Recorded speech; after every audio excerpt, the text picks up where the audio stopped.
All right, welcome back into another No Huddle edition of Another Carolina podcast. Wes Mitchell here with Chris Clark, both, of course, of GamecockCentral.com, trying to make sense of South Carolina's 20-15 loss to Appalachian State on this past Saturday as the Gamecocks fall to 4-6, and App State, of course, improves to 8-1.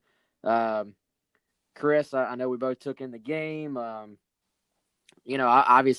think no question this is sort of a low point of the tenure right now for a lot of Gamecock fans. And I think for me, just looking at the game as I was rewatching it, man, I wrote down a number of things. I guess we'll probably start big picture and then go smaller as we go. But the big picture stuff to me was pretty clear. Defense, I thought played pretty well enough to win at least. Offense, again, not nearly consistent enough, unable to run the football. We'll get into some of those reasons why. Special teams allowed 2 long kickoff returns that set up, scores for App State. And, ultimately just, I think you give App State credit. I thought, just straight up outplayed South Carolina.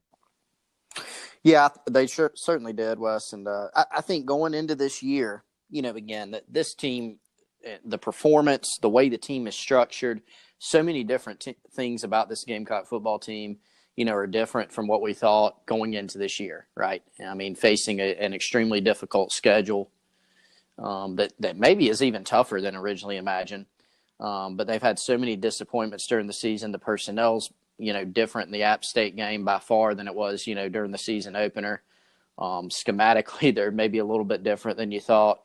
But even going into this year, before everything sort of went bad, so to speak, this was still a game that people circled and said that's a very tough game. If South Carolina was sitting here, as a team that had won, 7 games to date, it would still be a difficult game. I mean, Appalachian State, traditionally very good program at their level, whether they're on FCS or taking the step up to Group of 5. But what we saw on Saturday night was not a good result. I mean, just from the way South Carolina played, how they lost the football game, those are the things that are tough to swallow. I mean, they sort of a lot of what could go wrong went wrong. I mean, you outlined it, the kick returns, the drop passes, one of them that was returned for a touchdown. I mean, South Carolina, you give up, 13 points defensively against Appalachian State's pretty good, right? I mean, you take that result. But just, again, the inability to get anything going on offense, getting in 3rd and longs because you cannot run the football. The attempts to run the football are basically like banging your head up against the wall. There just didn't seem to be a lot of creativity. They couldn't get any movement. It just didn't work. And, Will Muschamp mentioned they tried some different things from the first half to second half. When you go back and look at the tape, they did. But it didn't work. And he pointed out, I think it was on his Sunday night teleconference, it's actually in the locker room with Todd Ellis on 107.5 on Saturday night that, if you're not having success, if teams are doing some things to scheme against you defensively, you got to have some answers, and they didn't. So I think it was a little bit of everything. It was the pick six, it was drop passes, inability to run, it was schematic issues, and it was the kick returns. I think those are the main issues. You couldn't put this as much on the defense as a whole as special teams, and then certainly on the offense. That it was just sort of a nightmare scenario for the Gamecocks there. Yeah, Chris, I think you look at a lot of the offensive problems, and once again, I thought we saw a game where early on, the first couple of drives when South Carolina's going off of scripted plays, they were actually able to move the football a bit. Running game early on, I didn't think looked quite as bad as it did as the game sort of progressed. Drove down. We saw the issue pop up again of them just stalling out, having to kick field goals. But, at least early on, they get the early 6 points. You're saying, okay, it hasn't looked perfect, but at least they're moving the football. And, I thought just as the game progressed and, as App State's confidence grew, the offense, other than the beginning and obviously the end where they had the 2 big drives, one that was a touchdown and one that came up just short. The real issue is that for the second and third quarters, you just had a large segment there where South Carolina was not able to do much offensively. And then you had the you had I thought what was going to be a key play in the game. You have the interception by Ernest Jones in the third quarter. It looked to me to be a potential momentum changing play. South Carolina gets the ball in great field position and, promptly goes 3-and-out and has to kick a Parker White career long field goal just to get points. So, I thought looking back, that was a key moment in the game. That was an opportunity where the defense has put the offense in a position to sort of change the momentum of the game, and they weren't able to do anything with it. Yeah, Wes, I mean, all the issues that have come up this season, particularly with the offense, whether it's, drop passes or play calling or alternating between being a really good running team against good opponents and then being very poor, in other games. Mm-hmm. I mean, all those things, have come up. I think it was just, then you factor in, I mean, this team was down some guys and they lost Brian Edwards. He's been the only consistent, guy on that offense. Really, in any aspect. I mean, he's been the most consistent player on the football team. He's certainly been the most consistent player on the offense. I think all those things really hurt him, and they did miss out on some opportunities. I think you go back to just really like the fact that every single issue this team had has reared its head in the same game. The penalties, for example. I mean, Will Muschamp discussed the penalties a lot, and he said that they have to get those things fixed, and they continue to happen, and it hurt in this game. I mean, you go back and look, procedural penalties, they come out, I believe it's after a quarter change. They come out with 12 men in the huddle. Mm-hmm.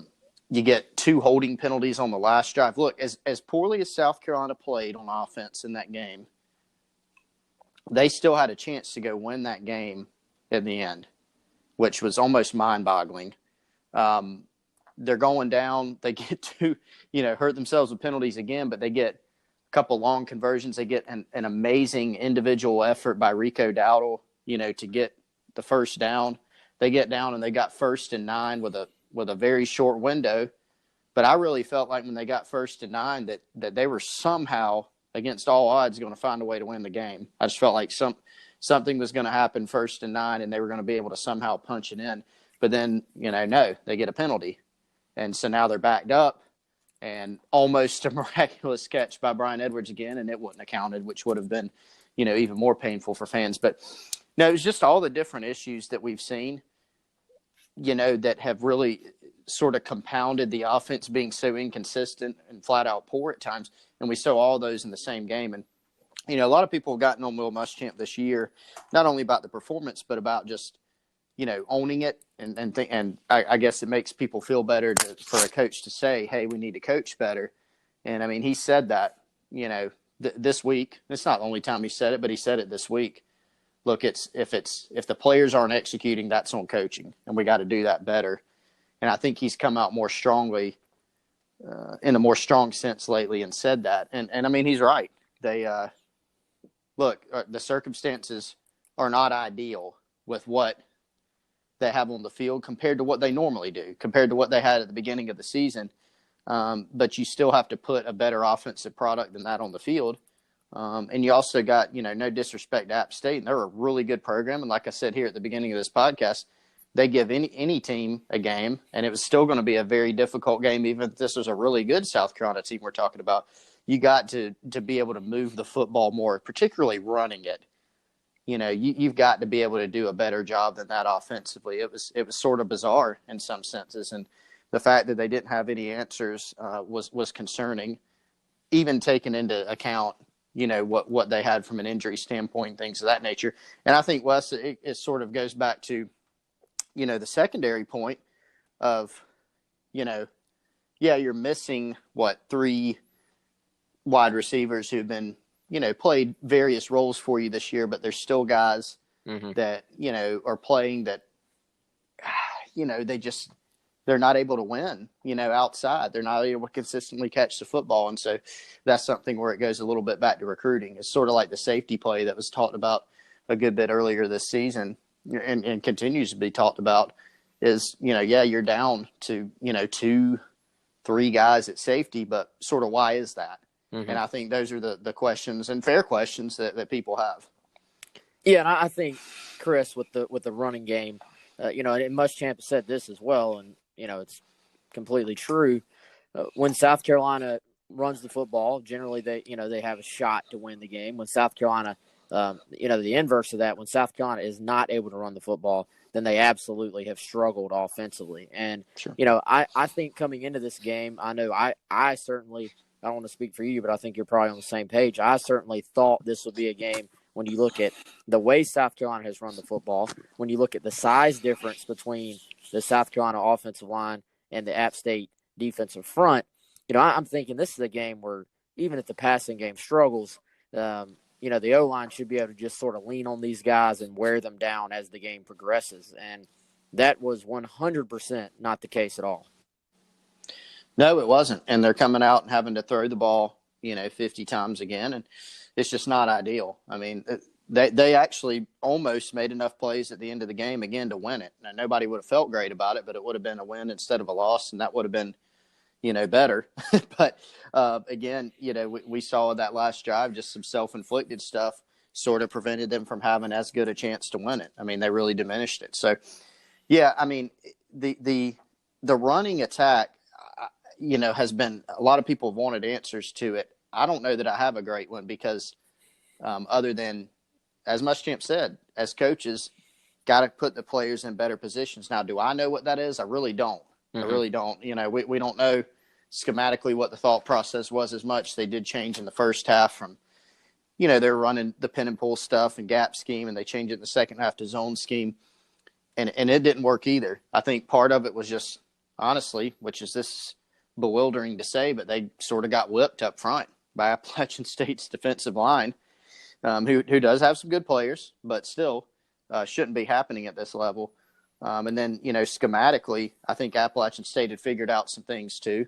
I think South Carolina was because, as we just talked about, as you just mentioned, South Carolina does need to run the ball to be successful. And so, we've seen some games. Missouri comes to mind, for example, where teams are outnumbering you in the box. They're daring you to throw, and it's really tough in the run game. So I think South Carolina was trying to balance the fact of, hey, we're not really successful in the run game right now. Let's try to figure some things out.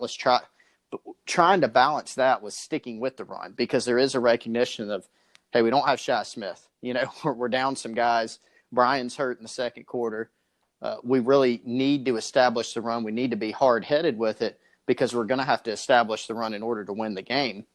Mm-hmm. I understand that thought process, but it also didn't really work out. And then you get down late and you got to throw it more. It becomes more of a throw game. So all those things sort of compounded for them. And, if you're a team that needs to run the ball to win, you've got to be able to figure out how to run it, regardless of circumstance. And they weren't able to do that. And that's the biggest reason that they're sitting right here where they are.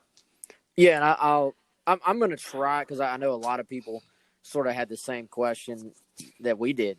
How was South Carolina not able to run the football against this team? And as I was watching the game live, that's what I kept asking myself. How is this playing out like this? As I rewatched the game, I tried to pay special attention to the offensive line play, to the running backs, and to App State's defensive scheme and what they were trying to do. I think, for one, again, give credit to App State. They had a little extra time to prepare for this game. They have a veteran defensive coordinator in Ted Roof. I thought they had a good plan, man. As I was watching South Carolina get stopped when I was rewatching the game, I jotted down several.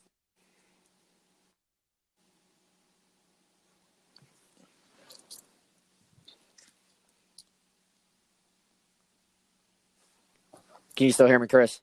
Yep.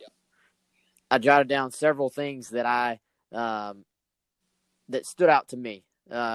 First of all, the obvious one is that App State was outnumbering South Carolina at the point of attack for most of the game. First downs, second downs.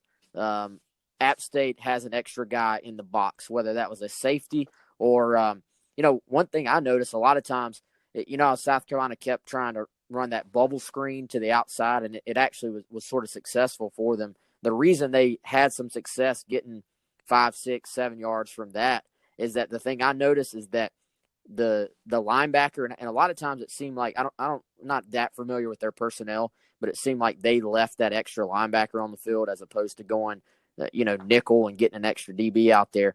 But the linebacker that was lined up over South Carolina's slot receiver, he wasn't lined up directly over the slot.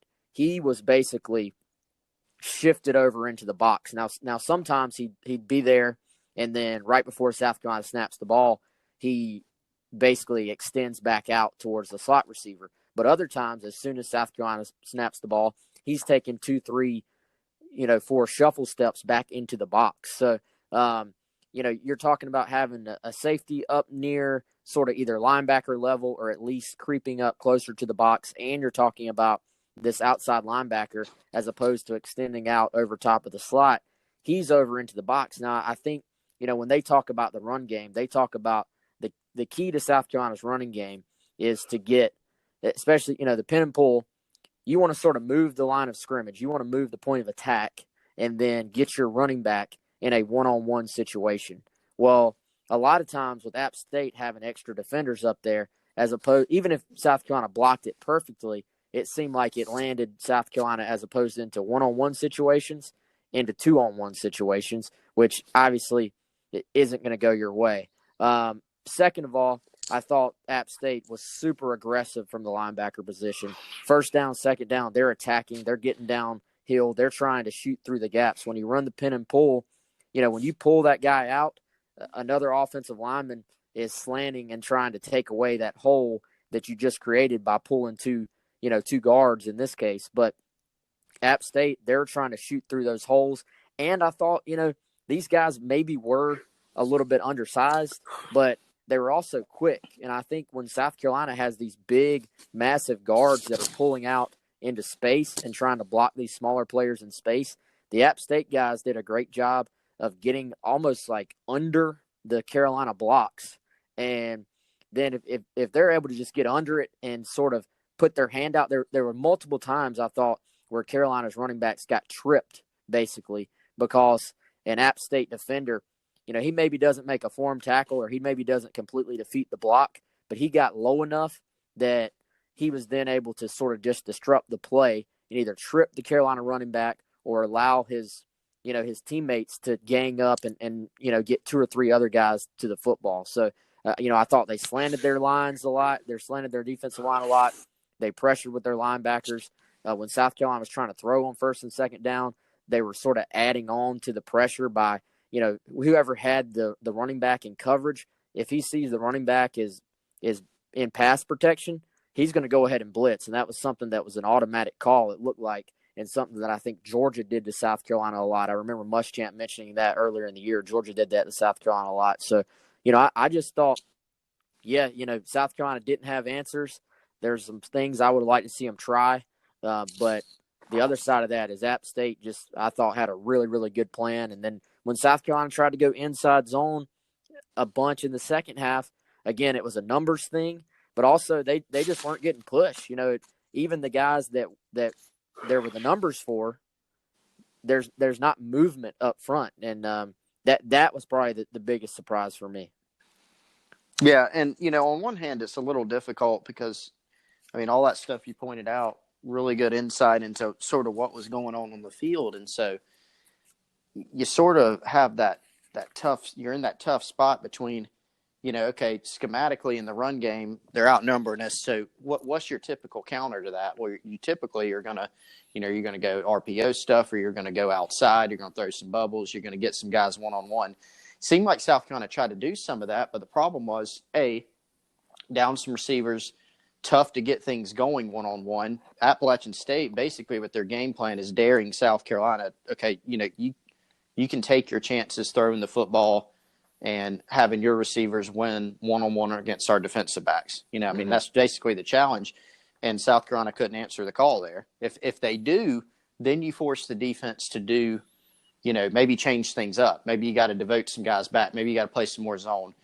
Aside from Brian Edwards, they didn't have that. And then when they did get some opportunities singled up, there's a bunch of slants called. There's some other little things that they tried to do in the passing game. They got dropped. And so that hurts you too. If you do have a good play on and you drop the football, with a team with a very, very low margin for error offensively, that's going to set you back. And then you go to the penalties.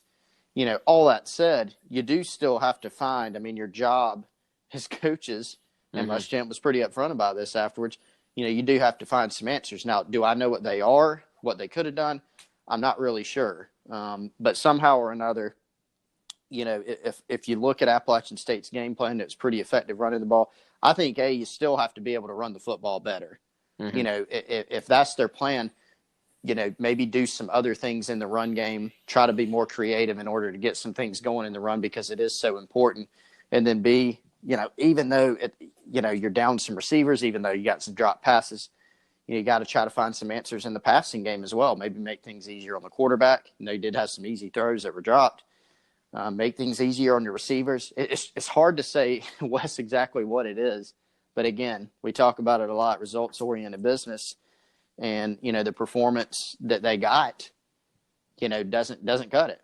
There's always, every week, there's a team across from you who has good players, scholarship players at whatever level, Mm-hmm. whose entire job has been to scheme against you and prepare for you all week. And so you have to try to come out on top of that battle schematically and from an execution standpoint. So, ultimately, even if it is stuff like drop passes or penalties, those things ultimately have to go back to the coaching staff. It's their job. And, Muschamp did own up to that part of it, but it's something that they've got to get corrected. And it's going to be difficult these next two games with what they got facing them.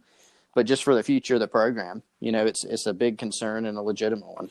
Yeah, I thought one thing that stood out to me is I thought App State did a great job, or South Carolina did a bad job, however you want to look at it. When South Carolina was in their tight formations, your two tight ends, especially when South Carolina had two tight ends and then both receivers to one side of the field.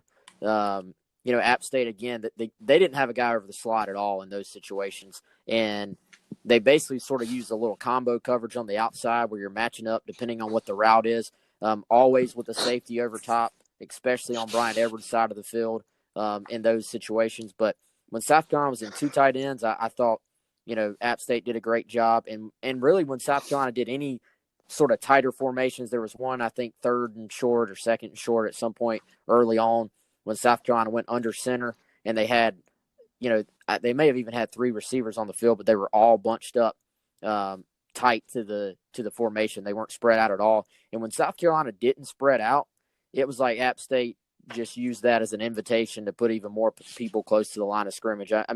There was one play where literally there were 11 guys, and this wasn't – South Carolina wasn't in a goal line formation, but there was a play where App State literally had 11 guys close to the line of scrimmage. And, I thought they just had a good plan for taking away certain things they knew South Carolina wanted to do.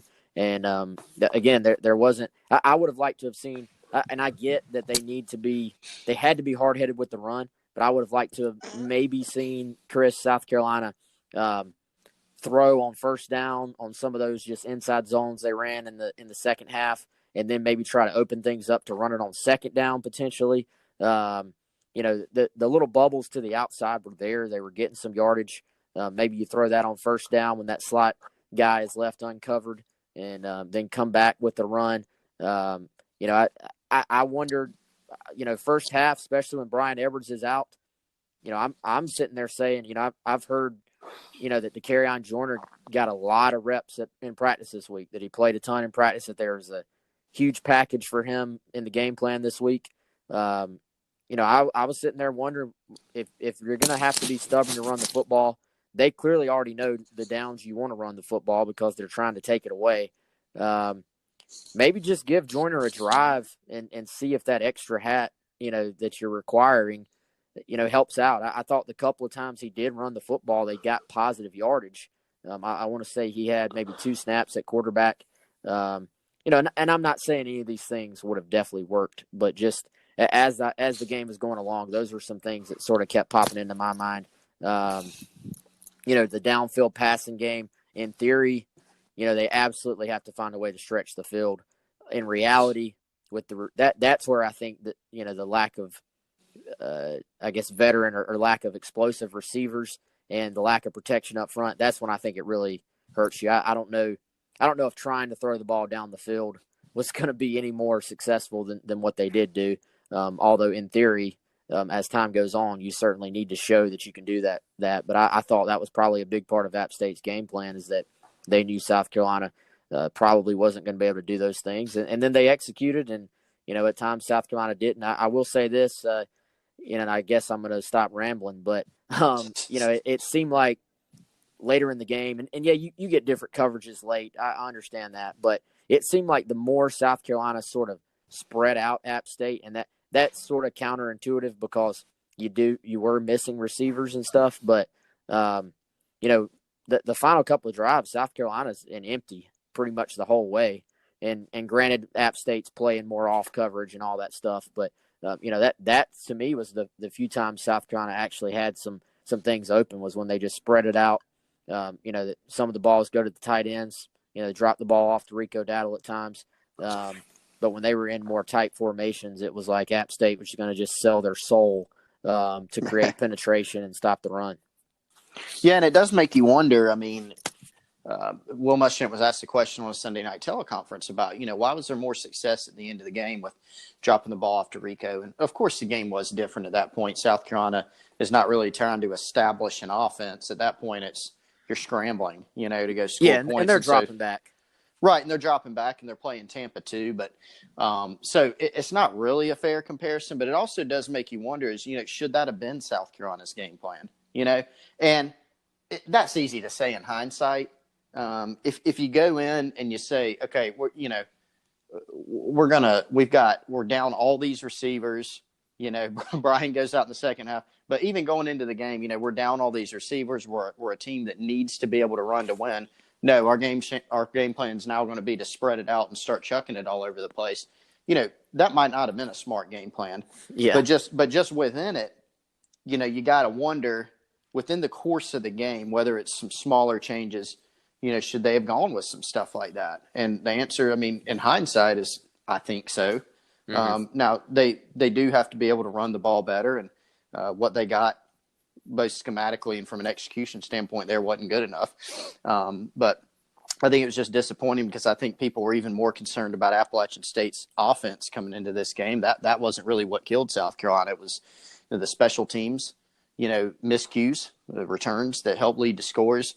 And then it was being able to do, not a whole lot of anything offensively in terms of generating points until the end of the football game. And so, there was just a lot to unpack there. And a lot of it was not positive for South Carolina, especially offensively. Yeah, no doubt, man. No doubt. Again, defense played pretty well. Offense didn't. I don't know, Chris, if there's much else for the purposes of this podcast that we really have to say about the game. I mean, no. am I wrong or am I right? No. Like, I mean, it was ugly, dude. It was ugly. Mm-hmm. I watched the game from the stands. I don't really like sitting in the press box. I normally watch the game from the stands. The fans, it just seemed like were just somewhat miserable for most of the game because, and I'm not saying that as a shot at the fan base because I'm just saying that from a fan standpoint, like for them, I get it because that was not a fun game to sit through. There wasn't a lot of exciting plays, not much explosiveness from the offense. If you'd have told me that South Carolina lost the shootout and to App State, I'd have said, well, I could maybe see that happening because that is a pretty good offense and they got some. I thought coming in they have like FBS level skill players on offense. But if you'd have told me, 200 yards of offense for App State and South Carolina basically scores 9 points in the regular course of the game, gets a late touchdown, and then has to drive it down in desperation time, that's just a bad look, man. So I get the frustration of all the fans on Twitter, on the Gamecock Central message boards, in the stands on a Saturday. That I actually almost witnessed a great fight behind me at the game. With people arguing about the offensive play calling and whose fault it was, and people got kicked out of the game. So I get the frustration of everybody right now, man. Like I said, not much else to say about this game, but I do want to direct everybody Chris, you've put out a what we're hearing here on Monday, and we're gonna just say, because this whole podcast is, we're gonna say that the what we are hearing right now is also brought to you by the Terry Bishop Real Estate Team. So let's just throw a couple of ads together here, man. Why don't you tell everybody about Terry Bishop and tell everybody about what we got for him on Gamecock Central? Yeah, Bishop Real Estate Group with Terry Bishop, former Gamecock quarterback, 36-year real estate veteran. Guy knows what he's doing. So you want a Gamecock guy to do business with and you want to buy, sell, invest in real estate, he's your guy. Sponsors our buy or sell every week on Another Carolina podcast, supports all our Gamecock football content on the site. We appreciate his support. Make sure you call him, 803-665-1442. If you got any real estate questions, need somebody to sell your house and do a great job, or buy or invest in real estate, Facebook.com/The Terry Bishop Team. Yep, and what we're hearing, Chris, I guess we don't want to give away everything here. We want people to read what you got, but do you want to give them a little preview of what they can read? And well, first of all, I mean, what we're hearing, very, very, God, could we even call it popular? It's almost like an infamous type of thing on GamecockCentral.com. Yeah, I don't think popular is the word. Yeah, I mean, well, people read it a lot, but I think it's more of like it's sort of taken on a life of its own, as people generally see it as a negative thing. But it's not always. I mean, history shows that, but it's just funny, and a lot of our members joke with us about it. But I mean, if you do want to read the full thing, it's on the front page of GamecockCentral.com, and you can become a member. If you're not, you really need to be one. We live in interesting times right now in Gamecock world, and if you want to catch up with everything and sort of be in the know, there's so much, and there's nothing wrong with it. But there's a lot of like speculation and guessing going on in times. There's like a lot this. of report, and there have been a lot of reports today. And reports to varying degrees. Yeah, reports and just a lot of people wondering. And so, if you want to be in the know and come join us, be able to ask Wes and I questions, GC Pod exclusive podcast code. If you just subscribe, join.GamecockCentral.com, or just see one of our premium subscription links on our front page or content items. GC Pod will get you 30 days free to check it out, and we think you'll stay on. But, I mean, basically, there's a lot swirling around on this Monday that, just about Will Muschamp's future and even Ray Tanner's future. And I think the biggest takeaway was, one of them to me, without giving too much away here from our report, is that, there's still 2 games left in the season, and is South Carolina going to be favored in either one? No. I mean, they're sort of staring down the barrel of a 4-8 season, and nobody's going to be happy about that for sure, for good reason. But to make the short version of it is to make a definitive statement right now on the future of the program, future of the athletics department, is not, I think, not the right course right now. I think it's a little premature to do that because there are 2 games left, and are changes in the wind? Yes, I think so. But as to how it ultimately shakes out, we'll have to see. But more detail on what we're hearing. I don't know if I need to say more or needed to say less there. But no, I think you did good. I mean, I think the bullet point there, and hopefully everyone will want to read the non-bullet points. The details, which is what we really actually hope to provide, is accuracy and details on Gamecock Central. But the bullet points are. That changes in the air, I think, but that what potential changes might actually take place, too early to say, and that you see other programs make changes before the season's over, but no matter what the changes might be, they'll come after the season for South Carolina. I think it's safe to say those are the bullet points. Yep. Would you agree? Yeah, I think you nailed it. I mean, just a lot of people want to know what's going to happen right now, and that's just not something that, for better or worse, it's just not something we know. And the reason we don't know it is because it just hasn't been decided yet, and so, again, 2 games, and then depending on how that goes, I mean, you've got some sort of period here in the off season, before early signing day in mid-December to just sort of see how things shake out. And there could be a lot. I mean, Mm-hmm. it could range. I don't know if minor would be the correct word for the lower end of it, but it could be from, a shakeup to what would be a word for a big shakeup, like a full immersion blender or something. Yeah. Yeah. So it could This get really podcast interesting. brought to you by immersion blenders from Emerson. The magic bullet or Yeah, whatever. there you Yeah. go. But yeah, definitely subscribe on Gamecock Central. We want to see you on there. We'll hope to provide context for you and information for you. Thanks to Terry Bishop Real Estate Team for sponsoring all of our content. We'll be back on Wednesday for another edition of Another Carolina Podcast. And I certainly want to invite everyone to rate, review, subscribe to this podcast wherever you get your podcasts. That could be Apple, that could be Google, pretty much all the major ones, Spotify. And we're on YouTube as well, so I want to invite everyone to subscribe to us on our YouTube page too. For Chris Clark, I'm Wes Mitchell. This has been GamecockCentral.com's Another Carolina Podcast, and we'll talk to you again on Wednesday.